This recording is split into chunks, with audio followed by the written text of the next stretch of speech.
Terima kasih sudah setia bersama channel ini. Jangan lupa like, komen, dan subscribe. Selamat membaca dan mendengarkan. Bab 271. Hei, kenapa kamu selalu terlihat begitu serius dan dingin? Tanya, menatap pria tampan namun gigih di depannya itu. Dia tidak bisa menahan tawa dan bertanya, istrimu adalah ratu kecantikan dari Eastfield, yang sudah diakui oleh semua pria. Ayo, bisakah kamu berbagi cerita denganku, bagaimana kamu menipu wanita cantik ini, agar dia menyukaimu? Aku hanya mendengar sedikit dari potongan ceritamu, aku tidak tahu banyak tentangmu. Tidak ada yang perlu dibicarakan. Jack tidak mau repot-repot menghiburnya. Dia menyingkir dari pandangan Nona Tanya, lalu merokok diam-diam. Tanya tidak bisa menahan untuk memutar matanya ke arah Jack. Kalau begitu, bisakah kamu ceritakan kepadaku tentang medan perang?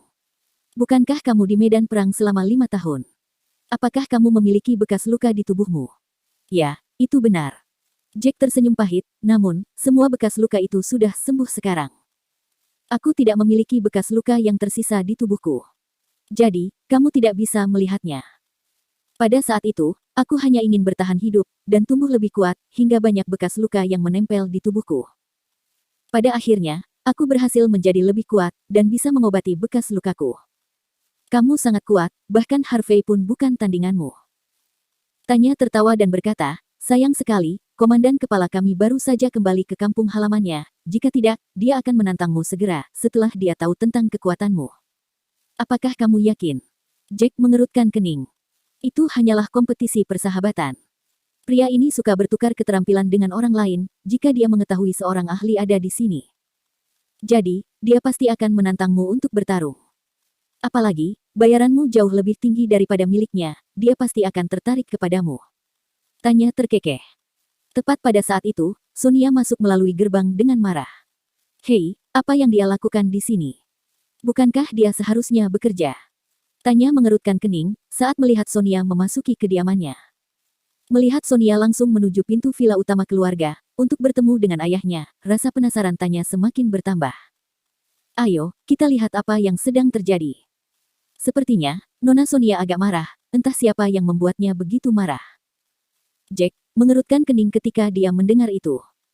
Sonia menargetkan Selena terakhir kali, mungkinkah itu ada hubungannya dengan istrinya lagi? Segera setelah itu, mereka berdua mengikuti masuk ke dalam villa.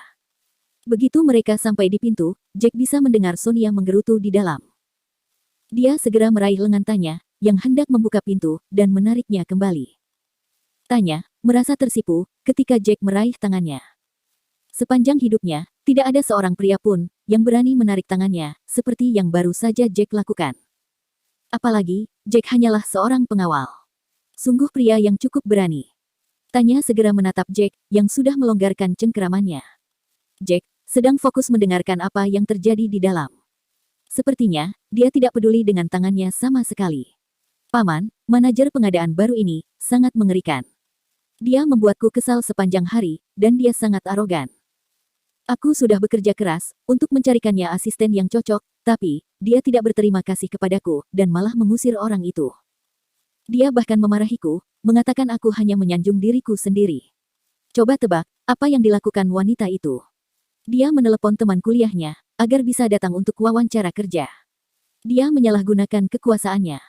Sonia mulai mengeluh, begitu dia bertemu dengan James Drake. Dia sedang berperan sebagai korban. Jack mencibir dalam hatinya. Dia bisa mendengar dengan jelas, setiap kata yang keluar dari mulut Trevor kemarin. Namun, dia tidak menyangka, Sonia begitu tidak masuk akal. Sonia datang ke sini, hanya untuk mengeluh kepada James, dan bertindak sebagai korban. Untungnya, Jack ikut di acara reuni kemarin, dan dia ada di sana mendengarkan percakapan mereka. Kalau tidak, Sonia akan semakin memfitnah istrinya. Bab 272. Melihat wajah Jack yang sedikit marah, Tanya, yang berdiri di samping, tidak bisa menahan tawa. Siapa yang tahu, pria ini sangat mencintai istrinya. Apalagi, melihat kemarahan Jack dari samping, wajahnya yang dingin, tampak lebih tampan dan mendominasi. Tanya terpesona dengan pemandangan itu untuk sesaat. Tidak mungkin, Selena Taylor adalah anak tertua dari keluarga Taylor. Dia melakukan pekerjaan dengan cukup baik ketika dia mengelola bisnis keluarga Taylor. Aku percaya kepadanya, dia bukanlah seseorang yang nepotisme. Mungkin, Temannya benar-benar orang yang cakap, pasti ada kesalahpahaman di antara kalian berdua. James tersenyum tenang dan berkata, Sonia, kamu telah bekerja untuk keluarga Drake selama bertahun-tahun, aku tahu kamu mungkin merasa tidak senang dengan kehadiran manajer baru yang tiba-tiba. Namun, kami memutuskan untuk melakukan ini setelah banyak pertimbangan. Bekerja samalah yang baik dengan manajer Taylor, oke? Paman, itu tidak benar, aku bukan orang yang picik. Manajer Taylor ini hanya ingin mempekerjakan temannya. Apalagi, dia juga mengatakan ingin memecatku, dia benar-benar membuatku kesal. Sonia berbicara lagi. Orang sepertimu memang harus dipecat. Tepat pada saat itu, pintu terbuka. Jack adalah orang pertama yang memasuki ruangan. Tanya merasa malu. Sikap pria itu membuatnya tidak terlihat seperti pengawal. Tanya, yang sedang membuntuti di belakang Jack, malah lebih terlihat seperti pengawal. Namun, ketika dia mengingat bagaimana ayahnya memintanya untuk berteman dengan Jack, karena dia mungkin seorang raja perang, dia mengatakan pada dirinya sendiri untuk dengan sabar menanggungnya. Kenapa kamu ada di sini? Sonia sangat terkejut ketika dia menatap Jack yang tiba-tiba muncul di hadapannya. Baru pada saat itulah dia mengingat, Jack bekerja di sana sebagai pengawal. Dia juga mendengar, Jack mendapat gaji $20 juta per bulan. Dia tidak berharap seseorang akan mendengarnya mengeluh. Dia merasa bersalah dan segera menundukkan kepalanya. Dia tidak berani menatap mata Jack. Jika aku tidak di sini, akankah aku bisa mengetahui kamu menuduh orang lain, padahal sebenarnya kamulah yang bersalah? Aku pengawal pribadi Nona Drake, bukankah normal bagiku untuk berada di sini? Tangan Jack berada di belakang punggungnya saat dia mengangkat kepalanya sedikit. Dia mengeluarkan aura yang tidak dimiliki orang lain. Tanya, yang ada di belakang Jack, sangat ingin mencekiknya. Bagaimana dia bisa dianggap menjadi pengawal pribadi? Bukankah terlalu berlebihan untuk mengatakan kata pribadi? Terlebih lagi, pengawal pribadi macam apa yang akan berjalan di depan dan bertindak seolah-olah dia adalah bosnya? Melihat Sonia tetap diam saat dia merasa bersalah, Jack berbicara kepada James. Tuan James, wanita ini benar-benar tidak tahu malu. Orang yang dia rekomendasikan sebagai asisten istri saya, sebenarnya adalah pacarnya. Begini masalahnya. Jack, dengan singkat memberitahu James seluruh ceritanya. Sonia, apakah Jack mengatakan yang sebenarnya? Kenapa aku merasa, kamulah yang berlaku nepotisme di sini? Apalagi, menurut Jack, Rosa adalah orang yang cakap, karena dia bisa memikul lebih dari tanggung jawabnya sendiri. Apakah menurutmu, kriteria semacam itu tidak cocok untuk menjadi asisten manajer di perusahaan kita?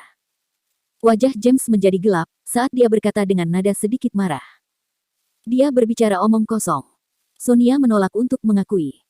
Dia melangkah maju, mengangkat kepalanya dengan marah, dan mulai berdebat. Kamu suami Selena, tentu saja kamu akan membelanya. Kalian berdua bekerja keras untuk menuduhku. Tamparan. Jack menamparkan pipi Sonia. Aku bisa mengatakan, aku dan istriku adalah orang-orang yang jujur, dan aku sudah menceritakan yang sebenarnya. Beraninya kamu menyalahkan kami, karena menuduhmu. Bab 273. Beraninya kamu memukulku. Dada Sonia naik turun karena marah, sambil menangkup wajahnya dengan tangannya. Dasar bajingan, kamu hanya seorang pengawal, mengerti? Itu artinya, kamu hanyalah seorang pelayan, beraninya kamu memukulku. Bahkan, asisten komandan memanggilku kakak dengan sopan ketika dia melihatku. Kamu pikir kamu siapa? Ya, memang aku bilang, kalian berdua bekerja sama untuk menuduhku. Jadi apa? Tamparan. Jack memberinya tamparan lagi. Sonia sangat ketakutan. Dia tidak pernah membayangkan, pengawal di depannya itu, bertindak begitu berani. Paman, bisakah kamu mengatakan sesuatu? Pengawal macam apa dia, bukankah dia pelayanmu? Sejak kapan pelayan diizinkan untuk memukul bos mereka? Merasa sedih, Sonia mundur beberapa langkah, air mata mengalir di pipinya saat dia menatap James dengan tatapan sedih. Riasannya yang tebal, semuanya menjadi berantakan, dia tampak seperti hantu. Sonia mengira, Jack sedang mempermalukan keluarga Drake karena berani memukulnya, dan James pasti akan membalasnya. Bagaimanapun, mereka adalah keluarga Drake, dan Sonia adalah bagian dari keluarga mereka. Jack bertindak terlalu berlebihan kali ini, dia pikir James setidaknya harus memecat Jack dan mengusirnya dari rumah, atau memukulinya dengan parah. Namun, dia tidak pernah mengharapkan James malah memarahinya. Siapa yang menyuruhmu untuk menyangkal kesalahanmu sendiri dan memfitnah orang lain? Kamu pantas mendapatkannya. Jack seorang veteran, dia adalah seseorang yang rela menumpahkan darahnya dan mengorbankan hidupnya untuk negara. Dia pria yang jujur dan terhormat. Bagaimana kamu bisa mengatakan, dia sedang menuduhmu? Aku juga akan memukulmu, jika aku berada di posisi dia. Sebenarnya, James merasa malu saat Jack menamparkan Sonia tepat di depan matanya. Biar bagaimanapun, Sonia adalah kerabat jauhnya. Namun, James adalah rubah tua yang cerdik. Dia segera menyadari, mengapa Jack begitu berani bertindak seperti ini. Itu berarti, Jack tidak bersalah, dan dia tidak peduli dengan keluarga Drake. Dalam hal itu, spekulasinya sudah bisa dikonfirmasi. Ada sesuatu yang tidak sederhana di balik identitas asli Jack. Jack juga tercengang, dia tidak bisa berkata-kata. Dia merasa malu ketika mendengar James memuji dia dengan begitu banyak istilah pujian. Dia hanya bisa tertawa canggung, Tuan Drake, memang orang terkaya dan terpuji di Eastfield, kamu memiliki begitu banyak kebijaksanaan. Sonia merasa benar-benar bingung, dia tidak bisa mengerti apa yang sedang terjadi. Pada saat ini, dia sangat ingin mengamuk dan melemparkan semua barang-barang yang ada di depannya kepada Jack. Namun, dia hanya bisa menggertakkan gigi dan mengatakan kepada dirinya sendiri untuk bersabar. Dia harus bertahan di sana karena gajinya sangat layak dan dia juga bisa mendapatkan uang dari sisi Ivan. Selain itu, dia tidak bisa membuat keputusan impulsif karena pacarnya sekarang menganggur. Bahkan, jika aku mengatakan hal yang salah, tidak pantas dia memukulku seperti ini, kan? Sonia masih tidak senang, dia merasa sangat dirugikan. Lain kali, berpikir dua kali sebelum berbicara. James menjawab kepadanya, baiklah, aku menganggap kamu tidak dalam suasana hati yang baik hari ini, karena pacarmu tidak bisa mendapatkan pekerjaan. Ambil cuti dulu, dan kembali bekerja besok. Tentu saja, aku tidak akan menghentikanmu, jika kamu ingin berhenti bekerja selamanya. Paman. Sonia terdiam sejenak, kemudian, dia mulai berbicara dengan cara yang sangat narsis. Aku sangat berbakti kepada keluarga Drake, tidak mungkin aku ingin berhenti bekerja. Aku juga ingin membantu perusahaan untuk berkembang dan menjadi lebih kuat. Mengapa Paman tidak memindahkan manajer Taylor ke departemen lain, karena aku tidak cocok dengannya? James menjadi marah dalam sekejap.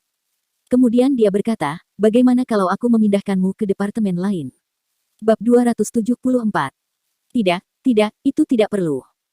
Merasa bingung, Sonia segera melambaikan tangannya setelah dia mendengar apa yang dikatakan James. Kemudian, dia berbalik dan melangkah pergi. Aku akan mengambil cuti 2 hari, lalu aku akan kembali bekerja. Sonia sangat menyadari, dia hanya memiliki kesempatan untuk mendapatkan uang dan bisa mengalahkan Selena dengan tetap berada di departemen pengadaan. Dia akan kehilangan kesempatan itu jika dia dipindahkan ke departemen lain. Merasa bosan, Sonia berkeliaran di jalanan setelah dia meninggalkan kediaman keluarga Drake. Tiba-tiba, dia menerima telepon dari Ivan. Segera setelah itu, mereka sepakat untuk bertemu di sebuah kafe. Apa yang sedang terjadi? Bukankah kamu seharusnya bekerja hari ini? Dilihat dari raut wajahmu, sepertinya kamu sedang tidak dalam suasana hati yang baik. Ivan tersenyum dan berkata kepada Sonia. Jangan katakan itu, Selena ini, dia benar-benar membuatku kesal. Aku ingin pacarku bekerja di perusahaan kami dan menjadi asisten Selena. Sehingga, kita bisa bertemu setiap hari, dan pacarku bisa memberitahuku jika ada sesuatu yang penting. Siapa tahu? Sonia menghela nafas, dan menceritakan semuanya kepada Ivan. Pacarmu sedang mencari pekerjaan. Nah, perusahaanku sedang merekrut seseorang saat ini. Kami memiliki beberapa posisi kosong, tetapi gajinya agak rendah. Sekitar $15.000, apakah menurutmu, pacarmu akan tertarik untuk mengambil pekerjaan itu? Ivan ingin menyenangkan Sonia, karena sedang membutuhkan bantuannya. Lagi pula, jika dia bisa mendapatkan proyek South Hill Real Estate ini, keluarga Taylor tidak perlu khawatir tentang uang selama 2 tahun mendatang. Terlebih lagi, posisinya dalam keluarga Taylor pasti akan stabil saat itu. Dia pasti akan menjadi pewaris keluarga Taylor di masa depan, dan Selena tidak akan ada kaitannya dengan itu. 5 tahun yang lalu, Tuan Tua Taylor sangat menyukai Selena. Semua kerabat di keluarga Taylor mengira Selena akan menjadi pewaris keluarga Taylor dan mengambil alih bisnis keluarga. Tanpa diduga, wanita itu hamil anak Jack. Apalagi, dia bersikeras untuk menjaga anak itu. Hal itu memberikan kesempatan bagi Ivan untuk bangkit dari keterpurukan.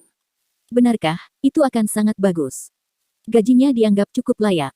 Akhirnya, Sonia menemukan sesuatu yang patut disyukuri. Dia tersenyum dan berkata, "Terima kasih banyak, Tuan Muda Taylor.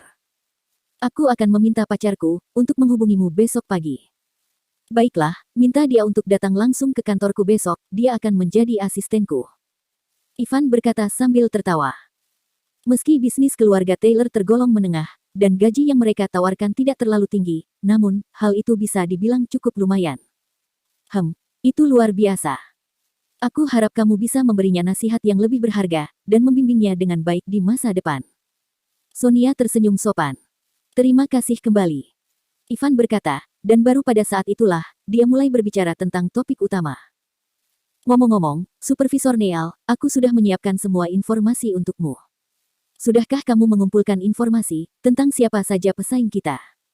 "Jangan khawatir, aku sudah mengumpulkan informasi tentang beberapa pesaing, dan mereka tidak cocok untukmu. Namun, Selena dan aku tidak berhubungan baik dalam beberapa hari ini, jadi aku tidak ingin mendekatinya. Beri aku waktu beberapa hari, aku akan memudahkan segalanya, dan akan membantumu untuk mendapatkan proyek itu. Bagaimanapun, aku mencoba yang terbaik, dan hanya ini yang bisa aku lakukan. Aku telah membandingkan penawaranmu dengan beberapa pesaing, dan telah menolak beberapa pesaing yang sangat kuat." Sonia tersenyum dan menyesap kopinya. "Terima kasih banyak. Jangan khawatir, aku berjanji untuk memberikan kepadamu manfaat yang telah kita sepakati, setelah rencana kita berhasil." Ivan sangat bersemangat. Akhirnya, dia melihat secercah harapan. Pada sore harinya, Jack dan Selena pulang ke rumah, setelah mereka selesai bekerja. Selena sedang membawa tas yang sangat besar saat turun dari mobil. Banyak barang yang dikemas di dalam tas dan diikat dengan tali. Bab 275. Melihat Sena dan Ben ada di sana, Jack dan Selena saling berpandangan dan tersenyum. "Ibu, di sini ada 3 juta uang tunai," keluarga Drake menghadiahi Jack atas pekerjaannya yang bagus. Selena tersenyum dan berkata kepada Fiona, yang tidak jauh darinya. Mata Fiona langsung berbinar ketika dia mendengar apa yang dikatakan Selena. "Benarkah? Itu sangat bagus, keluarga Drake benar-benar kaya. Bagaimana mereka bisa menghadiahi Jack dengan begitu banyak uang?" "Oh, aku keluar dengan Nona Tanya hari ini, ada 2 pang yang tidak mengenali Nona Tanya, dan mencoba untuk menggertaknya. Jadi, pang itu berakhir dengan dipukuli olehku. Tuan James sangat senang dengan apa yang aku lakukan, sehingga dia memberiku 3 juta dolar uang tunai, dan aku membawa uang itu ke sini." Jack tersenyum dan berkata lagi, "Ibu mertua, uang 3,8 juta dolarmu dirampok tempo hari, kan? Untuk menebus kerugianmu, 3 juta dolar ini untukmu. Pergi ke bank, dan setor uangnya besok pagi." "Baiklah, itu bagus sekali." Fiona sangat bersemangat, "Nak, sepertinya kamu melakukan pekerjaan dengan cukup baik akhir-akhir ini. Namun, jangan lupa, kamu masih berutang hadiah pertunangan senilai 20 juta dolar kepadaku pada hari ulang tahun kakek Taylor. Jika tidak, aku tidak akan mengakui kamu sebagai menantuku. Jangan khawatir, aku akan memberimu jumlah yang tepat." Jack tertawa saat dia berbicara. Sena langsung pulang setelah makan malam bersama Ben. Keesokan paginya, Fiona dan Andrew membawa tas dan pergi dengan skuter listrik mereka. Jack dan Selena bersembunyi di dekat area bank yang sedang mereka tuju. Jika perampok motor muncul lagi kali ini, itu berarti Sena lah yang memberi tahu mereka. Jack tersenyum dingin dan berkata, "Aku pikir ada kemungkinan besar mereka akan muncul lagi." Ben sangat memuja Sena, jika dia tahu Sena adalah dalang di balik semua ini, dia pasti sangat sedih. "Terkadang, aku berharap Sena bukan pelakunya." Selena menghela nafas. Segera setelah itu, mereka bisa melihat Fiona dan Andrew sedang mengendarai skuter listrik menuju bank. Mereka memarkir skuter listrik di pinggir jalan raya. "Sayang," Jack berkata, "perampok motor akan muncul untuk merampok uang kita jika kita datang ke bank lagi. Apakah menurutmu itu mungkin?" Andrew bertanya kepada istrinya. Sambil membawa tas besar, Fiona berkata, "Beraninya anak itu mengancamku. Dia bilang, kita tidak akan menemukan uang 3 juta dolar milikku dalam waktu 7 hari, jika kita tidak bekerja sama dengannya. Ayo kita coba, aku pikir itu aneh juga. Para perampok motor itu bukan malaikat, bagaimana mereka bisa mengetahui kita sedang membawa banyak uang di sini, dan datang merampok kita begitu saja?" Andrew tertawa dan berkata, pegang tas itu erat-erat, jangan biarkan orang lain merebut tas kita, seperti waktu itu. Jangan khawatir, aku akan waspada kali ini. Tidak mungkin mereka bisa merampok uangku dengan begitu mudah. Fiona tertawa. Tepat pada saat itu, dua sepeda motor muncul dari sisi lain sebuah gang. Setiap sepeda motor membonceng satu orang di belakang. Fiona segera menjadi waspada ketika dia melihat mereka menghidupkan mesin dan bergegas ke arahnya. Sepertinya, para perampok motor benar-benar ada di sini untuk merampok uangnya. Melihat sepeda motor semakin mendekati mereka, Fiona memegang tasnya erat-erat di depan dadanya. Perampok itu mencoba meraih tas, tetapi mereka tidak bisa mengambilnya. Para perampok langsung berhenti, kemudian mereka turun dari sepeda motor dan mulai menyambar tas di pelukan Fiona. Hah, apa yang harus kita lakukan sekarang? Di mana Jack? Suruh dia cepat datang. Para perampok sepeda motor datang. Fiona ketakutan setengah mati. Lengannya erat melingkari tas yang berisi uang, dan dia melawan dengan semua kekuatannya. Andrew juga ingin melawan perampok itu, tetapi dia didorong sampai dia jatuh ke aspal. Kedua pria itu segera mendekati Fiona untuk mengambil tas dari pelukannya. Pada saat itu, Jack berlari ke arah mereka. Cepat, Jack, cepat kemari. Aku tidak bisa bertahan lebih lama lagi, uangnya akan segera diambil. Fiona memekik keras, begitu dia melihat Jack. Sayangnya, kekuatan Fiona tidak bisa menandingi kedua perampok itu. Akhirnya, tas yang ada di tangannya bisa direnggut paksa darinya.